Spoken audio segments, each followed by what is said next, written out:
Hello dear student, स्वागत है आप सभी का एयर केमिस्ट्री क्लासेस में। और आज हम लोग सभी यहाँ पे जो जुड़ रहे हैं, इकट्ठे हुए हैं पढ़ने के लिए नहीं, बल्कि पढ़ाई कैसे करें ताकि ये बचे हुए कम समय में आपका प्रिपरेशन केमिस्ट्री का कंप्लीट हो जाए और आपका समय भी कुछ बच जाए आपके पास, ताकि दूसरे सब्जेक्ट को आप ज़्यादा से ज़्यादा टाइम दे सकें, है ना। उसके बारे में डिस्कस करने के लिए आज का हम लोगों ने क्लास लिया है, ठीक है। तो आज के क्लास में मेनली वही डिस्कस करना है हमें कि केमिस्ट्री प्रिपरेशन आप क्लास 12 के लिए कैसे करोगे, ठीक है। तो चैनल में आगे तक बने रहना है, चैनल में तो बने ही रहना है, वीडियो में आगे तक बने रहिएगा ताकि आपको सही से सटीक जानकारी मिल जाए बच्चे। और देखने के बाद अगर आपको नहीं लगे ना तो डिसलाइक दे के चले जाना, ठीक है।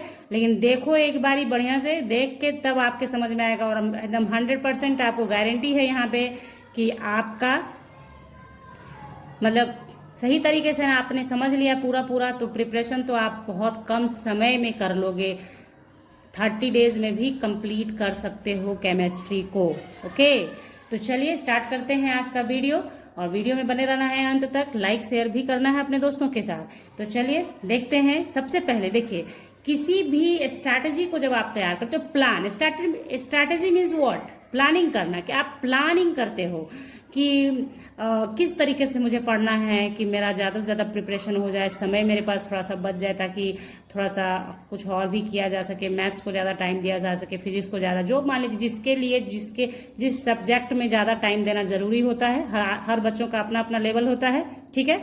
तो यहाँ पे ये बात तो देखिए, सबसे पहली बात हम लोग जब डिस्कस करते हैं किसी भी तरह के सिलेबस को कवर करने के लिए कि इतने दिनों में आप सिलेबस कवर करेंगे, तो सबसे पहले सिलेबस पता होना चाहिए आपको। तो ये रहा आपका केमिस्ट्री का सिलेबस। यहाँ मैंने इसलिए लिखा है रिवाइज सिलेबस है, ये 30% रिड्यूस्ड सिलेबस है, जिसमें यूनिट 1 से यूनिट 15 तक है, जिसमें यूनिट 6 को गायब कर दिया गया है, यूनिट 6 को पूरी तरह से हटा दिया गया है। तो देखिए, यूनिट 1 से लेकर यूनिट 5 तक फिजिकल केमिस्ट्री का रेंज है, जिससे आएगा 23 मार्क्स, ठीक है। उसके बाद यूनिट 7 से यूनिट 9 तक आपका है इनऑर्गेनिक केमिस्ट्री, जिससे आना है 19 मार्क्स, ठीक है। उसके बाद देखिए, यूनिट 10 से यूनिट 14 तक है, 14 तक, ठीक है। यूनिट 10 से यूनिट 14 तक है, जो कि आपका ऑर्गेनिक केमिस्ट्री है, और इससे आना है 28 मार्क्स। तो मार्क्स बेसिस पे आप देखेंगे तो सबसे ज्यादा ऑर्गेनिक केमिस्ट्री का कवरेज है, उसके बाद फिजिकल केमिस्ट्री का, और तब सबसे लास्ट में इनऑर्गेनिक केमिस्ट्री का। टोटल मार्क्स 70 आना है आपका, ठीक है। अब देखिए, तो मार्क्स बेसिस पे तो ये देख लिया हमने कि ऑर्गेनिक केमिस्ट्री ऊपर रैंक का है, उसके नीचे आपका फिजिकल है, और थर्ड पे है इनऑर्गेनिक। लेकिन मेरे ख्याल से बच्चों, आप ध्यान देंगे तो आपको क्या दिखेगा कि जब 5-5 चैप्टर आप पूरा पढ़ोगे तब 23 और 28 मार्क्स का क्वेश्चन कवर करोगे। जबकि यहाँ पे इनऑर्गेनिक केमिस्ट्री में क्या किया गया है, 3 ही यूनिट पढ़ना है, यूनिट 7, यूनिट 8 और यूनिट 9, जिसमें पी ब्लॉक है, डी और एफ ब्लॉक एलिमेंट है, और कोऑर्डिनेशन कंपाउंड है। जब आप डी और एफ ब्लॉक पढ़ते हैं ना, तो कोऑर्डिनेशन कंपाउंड उसके साथ बहुत इजी हो जाता है पढ़ना, ठीक है। तो यहाँ पे क्या है, ये 3 ही यूनिट पढ़ना है, आपको 19 मार्क्स दे जाएगा। तो क्या बेहतर है कि पहले 19 मार्क्स वाला कवर करें। और सबसे इंपॉर्टेंट बात कि इनऑर्गेनिक केमिस्ट्री जो होता है ना, फिक्स्ड क्वेश्चन है बच्चों इसका, इसके क्वेश्चन में कोई खास वेरिएशन नहीं होता है, फिक्स्ड क्वेश्चन होता है। आप खुद भी जब आप पढ़ाई किए, 11th में आपने पढ़ा होगा, 12th में अभी आप हैं, तो समझ में आता है इतना कि इनऑर्गेनिक केमिस्ट्री के अंदर का जो क्वेश्चन होता है, बहुत ज्यादा उसमें घुमावदार क्वेश्चन पूछने की संभावना कम होती है, मतलब मिक्सिंग बहुत कम होता है, डायरेक्ट क्वेश्चन आपको लगेगा। तो अगर आपने प्रीवियस ईयर क्वेश्चन सॉल्व कर लिया इन तीनों चैप्टर से रिलेटेड, तो आपका 19 मार्क्स कोई नहीं रोकेगा। बात आई समझ में। तो मेरा मानना है कि पहले अगर आपको अच्छे से प्रिपरेशन करनी है तो इन 3 यूनिट की प्रिपरेशन आप करना, ठीक है। तो यहाँ पे मैंने ये बता दिया, कुछ बच्चे हो सकता है यहीं से गायब हो जाते हैं, तो चलिए उनके काम आ जाएगा कि इतना यूनिट पढ़ना है आपको। ये यूनिट अगर आप पढ़ते हैं तो 19 मार्क्स तो आ गया। उसके बाद हम आएंगे फिजिकल और ऑर्गेनिक पे। ऑर्गेनिक के लिए मैं आपको टिप्स दूंगी कि किस तरीके से आप ऑर्गेनिक को, मतलब अगर आपने कुछ पढ़ रखा है तो आप 10 दिन में कवर कर लोगे उसको, कुछ पढ़ रखा है तो। ओके, मार्क कीजिएगा वर्ड पे भी। तो देखिए, अब क्या है ये तो मैंने आपको सिलेबस डिस्कस कर दिया। सिलेबस के अंदर भी कुछ टॉपिक को हटा दिया गया है, तो वो अपना सिलेबस आप देख सकते हैं कि किस तरीके, जब आप पढ़ने बैठना ना तो उसको लेके बैठना। जैसे पी ब्लॉक एलिमेंट में क्या हटा दिया गया, पी ब्लॉक एलिमेंट्स के अंदर से भी कुछ कुछ हटा दिया गया है, मतलब कुछ ऐसा हटाया गया है जो आपने 10th में पढ़ रखा है। तो उन सब चीज़ों को ध्यान से देखना है आपको। पहले सिलेबस लिखना है आपको अपने टेबल पे, कॉपी पे रख के, और उसके बाद आप अपने प्रिपरेशन को स्टार्ट कीजिए। ठीक है, तो देखिए किसी भी प्रिपरेशन का पहला रूल तो हो गया भैया, सिलेबस आपको पता होना चाहिए। ठीक है, और आपको ये भी पता होना चाहिए कि हम स्टार्ट कहाँ से करना चाहिए। और उसके बाद अब बारी आती है कि अब क्या महीनों पढ़ते रहना, ऐसा तो नहीं है। टाइम जितना है उतना ही पढ़ेंगे ना आप, जितना टाइम दिया हुआ है आपके पास। तो अब आपके पास टाइम का भी बात है, तो आप टाइम आपके पास कितना है सो देखिए, है ना। देखिए आपके पास टाइम कितना है सो देखिए।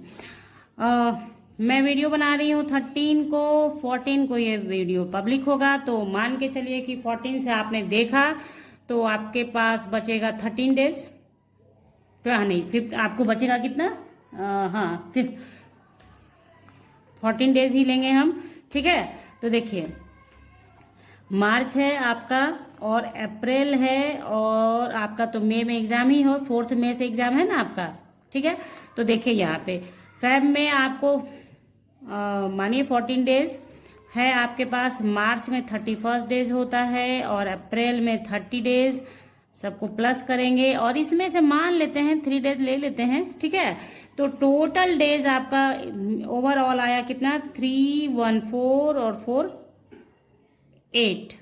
ठीक है, तो 3, 3, 6, 1, 7, 78 डेज है आपके पास हर एक प्रिपरेशन के लिए। 12 क्लास के स्टूडेंट अलर्ट हो जाइए, आपके पास 78 डेज है, not only for chemistry preparation, whole syllabus के लिए इतना ही टाइम है आपके पास। ठीक है, तो 78 डेज हैं, जिसमें से आप देखो सरस्वती पूजा में आप एक दिन ले लोगे, ठीक है, चला जाएगा आपका। उसके बाद आएगा होली, ठीक है, फेस्टिव सीजन। तो फेस्टिव सीजन और बर्थडे ये वो दिस दैट को करके आप मान लो माइनस कर दो 10 डेज, तो आपके पास बचता है 68 डेज। देखिए कितना अच्छा, मैं आपको बता दूंगी कि आपका सारा काम भी हो जाएगा और आप पढ़ाई भी पूरी कर लोगे, प्रेशर तो बिल्कुल भी नहीं होगा। देखिए यहाँ 68 डेज है आपके पास, इसी 68 डेज में सारा कवर करना है। तो देखिए आपको करना क्या है, मैंने क्या बताया, केमिस्ट्री में है टोटल आपके पास कितने यूनिट, देखिए 14 यूनिट तो मैंने लिखा है यहाँ पे, जिसमें से एक यूनिट तो गैप भी है ना, है ना। तो देखा आपने 14 यूनिट लिखा गया, जिसमें से 6 यूनिट को हटा दिया गया, तो बचा मेरे पास पढ़ने के लिए कितना यूनिट, 13 यूनिट। तो टोटल केमिस्ट्री में यूनिट है आपके पास 13 यूनिट पढ़ना है आपको।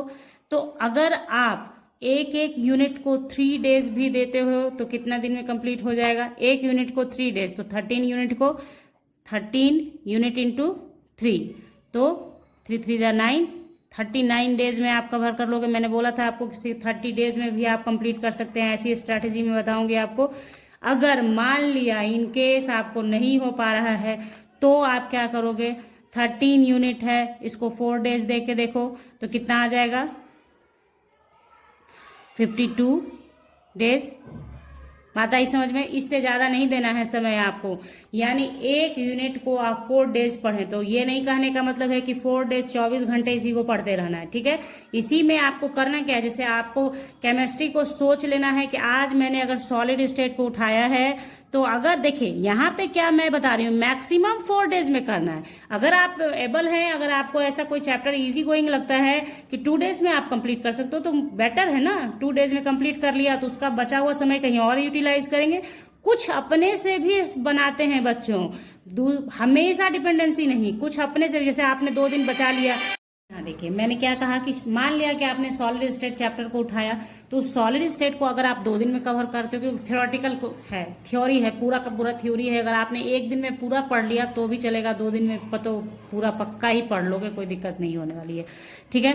तो सॉलिड स्टेट को मतलब कहने का अर्थ है कि एक चैप्टर उठाया, उसको आपको मान लेना है कि 3 और 4 डेज में मुझे इसे कंप्लीट करना ही है। जो नोट्स अवेलेबल है, चाहे जहां से अवेलेबल करना है आपको, मैंने स्टार्टिंग में आपको कहा है या नहीं याद नहीं है मुझे अच्छे से, बट मैं बता दूं आपको कि मैं आपको हर एक चैप्टर का full revision according to your syllabus करवाऊंगी तो चैप्टर मतलब हर एक चैप्टर आएगा वीक में 2 चैप्टर्स का आएगा, 2 चैप्टर्स का आएगा, क्योंकि टाइम लगता है फुल रिवीजन करवाने में, है ना, कि मैक्सिमम कवरेज भी देना होता है आपको कि ज्यादा से ज्यादा आपका चैप्टर कवर हो, ज्यादा से ज्यादा नहीं, सारा सिलेबस कवर हो जाए, विथ इंपॉर्टेंट क्वेश्चंस हो जाए, अगर न्यूमेरिकल प्रॉब्लम आता है तो न्यूमेरिकल प्रॉब्लम के साथ हो जाए। तो ये मेरी कोशिश होगी आपके लिए बच्चों। तो चलिए चैनल को सब्सक्राइब कर लीजिए, ताकि आपको देखिएगा जब वीडियो आएगी तो आपको कितना फायदा मिलेगा, आपको अपने से कुछ करने का नीड ही नहीं महसूस होगा, आप सिर्फ वीडियो देख लेंगे पूरी तरह से और आप प्रिपेयर्ड हो जाएंगे एग्जामिनेशन के लिए। तो यहाँ पे इस तरीके से मैंने आपको बताया कि इस तरीके से आप कर सकते हैं एक काम, जैसे आप अपना देख लो कि चैप्टर कौन सा इजी है, कौन सा क्या है। अगर आप एकदम स्टार्टिंग से कर रहे हो, मान लो कुछ भी नहीं पढ़ा है, ऐसा तो नहीं मानती हूं मैं कि बच्चे ने कुछ नहीं पढ़ा होगा, कुछ तो पढ़ा ही होगा, नहीं भी पढ़ा है तो भी आपके लिए 4 डेज बहुत होता है, कम नहीं होता है पढ़ने के लिए, है ना। कुछ ज्यादा भी आप लगा सकते हैं, क्योंकि आप देख रहे हैं आपके पास टाइम बच रहा है, 68 डेज में आपने 52 डेज यूज किया है अभी, है ना। तो इस तरीके से आप कर सकते हैं। और देखिए यहाँ पे फिजिकल केमिस्ट्री तो हो गया, फिजिकल केमिस्ट्री का प्रिपरेशन कैसे करना है, इंपॉर्टेंट टॉपिक्स को पढ़ते हुए, न्यूमेरिकल प्रॉब्लम बहुत ज्यादा नहीं लेकिन थ्योरी पूरा पढ़िएगा, इसलिए क्योंकि न्यूमेरिकल से ज्यादा ऑब्जेक्टिव क्वेश्चन करना है आपको। तो ऑब्जेक्टिव क्वेश्चंस करने के लिए थ्योरी आना, कॉन्सेप्ट क्लियर होना बहुत ज्यादा जरूरी है, तभी आप ऑब्जेक्टिव क्वेश्चंस कर सकते हैं, और ऑब्जेक्टिव क्वेश्चंस इस बार रहेंगे ज्यादा। ये हो गया। दूसरी बात कि इनऑर्गेनिक में मैंने आपको कहा कि फिक्स्ड क्वेश्चंस होते हैं, आप अगर प्रीवियस ईयर क्वेश्चन सॉल्व कर लेते हैं 5 से 6 ईयर्स का, तो आप शांति से रह सकते हैं, आपका काम हो जाएगा, ठीक है। और मेरे चैनल पे भी अवेलेबल है डी और एफ ब्लॉक एलिमेंट्स के इंपॉर्टेंट क्वेश्चंस, जाके चेकआउट करें, देखें, आपके लिए फायदेमंद होगा, ठीक है। और उसके बाद देखिए यहाँ पे और बचा ऑर्गेनिक केमिस्ट्री, क्योंकि सबसे वाइड रेंज है, 28 नंबर के क्वेश्चन का 28 नंबर के का सवाल है ना। तो उसके लिए क्या करना है, देखिए ऑर्गेनिक केमिस्ट्री के लिए जैसे मैं आपको टिप्स दे देती हूँ क्या क्या आप कर सकते हैं। तो देखिए ऑर्गेनिक, देखिए एक चीज तो मस्ट है कि किसी भी केमिस्ट्री का तैयारी करें आप, आपके लिए प्रीवियस ईयर क्वेश्चन एकदम नेसेसरी है करना, इस बात को गांठ बांध ले। कहीं भी कोई भी वीडियो आप देखेंगे, प्रीवियस ईयर क्वेश्चन के बिना काम नहीं होता है बच्चों, करना होता है। एकेडमिक जो होता है ना, एकेडमिक क्वालिफिकेशन जो होता है, इसमें प्रीवियस ईयर क्वेश्चंस का बहुत महत्व होता है। यहाँ तक कि कॉम्पिटेटिव लेवल पर भी लोग प्रिपरेशन करते हैं तो प्रीवियस ईयर क्वेश्चन से आइडिया लेते हैं कि कितना टफ और कितना इजी क्वेश्चंस आता है, या किस तरह के रेंज का क्वेश्चन आता है। ओके, तो प्रीवियस ईयर क्वेश्चन ही रामबाण है, इसको करें जरूर। ऑर्गेनिक केमिस्ट्री के लिए सबसे पहले बेसिक ऑफ ऑल चैप्टर्स आपको आने चाहिए।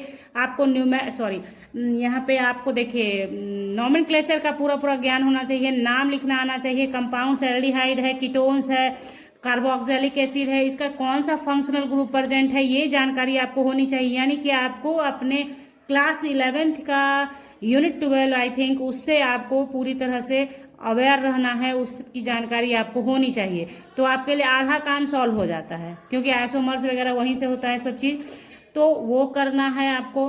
बेसिक नॉलेज आपके पास होना चाहिए, aldehyde, ketones, carboxylic acid, ether, ये सब का जानकारी आपको होना चाहिए। प्रीवियस ईयर क्वेश्चन आपको बनाना है। कन्वर्सन जरूर बनाएं। कन्वर्सन का मतलब होता है कि कन्वर्ट करना, एक कंपाउंड को दूसरे में कन्वर्ट करने को कन्वर्सन कहते हैं। मैंने भी चैनल पे दे रखा है कन्वर्सन का 2 वीडियोस अवेलेबल है, आप देखें, आपको लगेगा कि हाँ वेरी वेरी यूजफुल है, आपके लिए बहुत इंपॉर्टेंट होगा। आप बनाएं, उसे बनाएं, जैसे जैसे लिखा गया है उस तरह से कॉपी पे बनाएं, ध्यान रखें, रिएजेंट को देखें, तो उससे क्या होगा ना कि आपका कन्वर्सन और व्हाट हैपेंड व्हेन जब आप बना लेते हैं तो आधा ऑर्गेनिक केमिस्ट्री को आप कवर कर चुके होते हैं। और उसके बाद बचा हुआ काम पूरा करता है नेम रिएक्शन। नेम रिएक्शन 5 साल के अंदर जितना पूछा गया है, आप कोशिश करना अल्टरनेट ईयर का पढ़ना। जैसे आपके 2021 में आपको एग्जाम देना है तो 2019 में जो आया हुआ है उसको देख लीजिए, 2018 नहीं, फिर आपका अल्टरनेट ईयर का, जैसे आपको 21 में देना है ना तो आपको 2019 का देखना चाहिए, फिर 18 को छोड़ दिया जाए तो 2017 का देखिए। इस तरह से करके आप अल्टरनेट का देखिए, ज्यादा आपके लिए अच्छा रहता है, ठीक है। तो ये जो 19 में पूछा हुआ नेम रिएक्शन होगा उसको तो जितना आप प्रैक्टिस कर पाएंगे उतना प्रैक्टिस कर लीजिएगा, क्योंकि चांसेस बनते हैं आने के। तो यहाँ पे ये जो 5 बातें बताई गई हैं आपको, इन 5 बातों को फॉलो करके आप ऑर्गेनिक केमिस्ट्री का 28 मार्क्स आसानी से ला सकते हैं, कहीं कोई परेशानी आपको नहीं होगी। तो आई होप कि आपको जो मैं समझा रही हूँ आप समझ रहे हैं बच्चे आपने कम समय में केमिस्ट्री प्रिपेयर कर लिया तो आपका बचा हुआ समय आप मैथ को, बायो को, फिजिक्स को दे पाएंगे। तो इतना समय मैंने आपको बचा दिया है तो एक लाइक तो बनता ही बनता है, लाइक कर दीजिए, अपने दोस्तों को भी शेयर कर लीजिए वीडियो को। मिलेंगे नेक्स्ट वीडियो के साथ, नेक्स्ट वीडियो में मिलते हैं। तब तक के लिए bye, thank you, take care, have a nice day.